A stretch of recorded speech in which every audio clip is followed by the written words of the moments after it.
Good afternoon, this is Kevin. I have another quick in-service. This one is going out to licensed nurses and CNAs and really anybody else. I'm going to actually forward this in-service to a lot of people. Really what I want to talk about is I want to talk about workman's comp. At every nurse's station there is a workman's comp binder, and I'm going to just explain a little bit about what workman's comp is. The state of California says that every employer over a certain amount has to carry workman's comp insurance for their employees. And what that means is that the company has to pay for any injury that you may get when you're at work. So if you throw your back out lifting a resident, or you get a needle stick injury and you get disease, we actually here at this company have to pay for your hospital bills. That's why we do certain trainings with things like Hoyer lift training, safety with lifting, these sort of things, to make sure that you don't get injured while you're at work, because, well, it's very expensive. We actually have to carry workman's comp insurance on every employee that works here.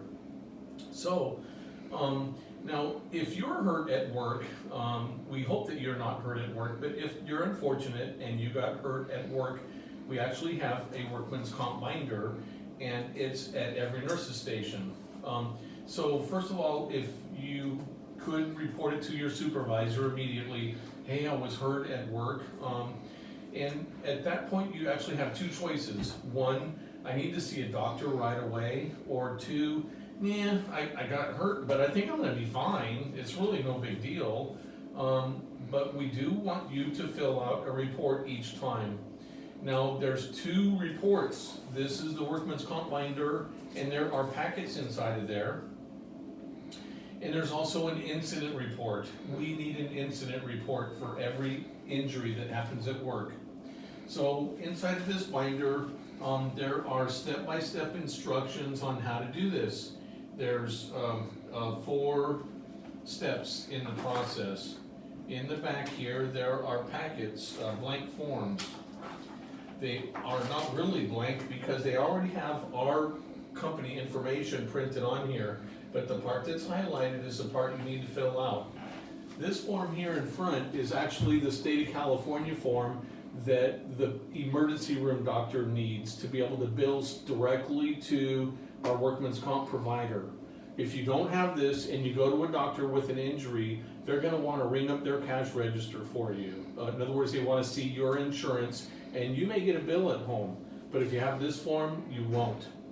Now, we actually like for you to fill out these forms whenever you're injured at work, just in case you are hurt here at work, and then you decide after you get home later, it's like, oh man, I'm really hurting, and I think now today, the next day, I want to go to the doctor. Well, we've already got a report of your injury and what happened, and it'll still get paid for through workman's comp. I just can't stress enough that we want you to be safe and uninjured while you're here at work. But you need to notify your supervisor as soon as it happens. Number 2, fill out this form.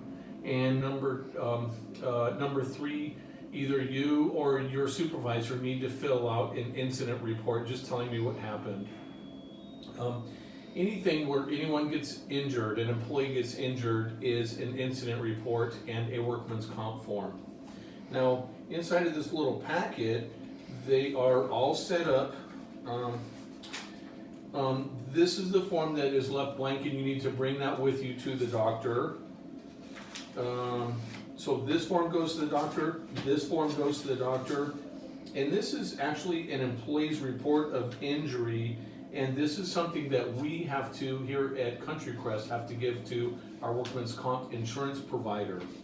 So this one actually stays here, and then supervisor's report of the employee accident. This is the part that I fill out, or if you're the nurse on duty at night when somebody gets hurt, you can fill it out. And then any witnesses who may have seen what happened. There's some instructions and some disclosures that have to be given to you at the time you're injured. These are for you to take home and there's several pages of them. Keep them. And then this is the pre-designation of a personal physician. So, you know, you may have a doctor that you would like to care for you, but if you don't pre-designate, in other words, set aside that doctor to be your workman's comp doctor ahead of time before the injury, we can't honor it. It has to be done beforehand. You can't get injured today and then say, I think I'm going to have my own doctor see me tomorrow, but we don't have this on record. We can't allow that. And your doctor will have to agree to give release information to us about how you're injured and what work restrictions you have. And then, of course, this is a form for a chiropractor, should you wish to go to a chiropractor. Anyways, if you ever have any questions about workman's comp, and it's after hours, you can always call me, and my phone number is posted everywhere, or Linda Trevino, or if it's on a weekend, MOD should have information about it. But our instructions on how to do it are in the front. Anyways, thank you very much, and I hope you have a good shift and are uninjured while you're here at work. Thank you.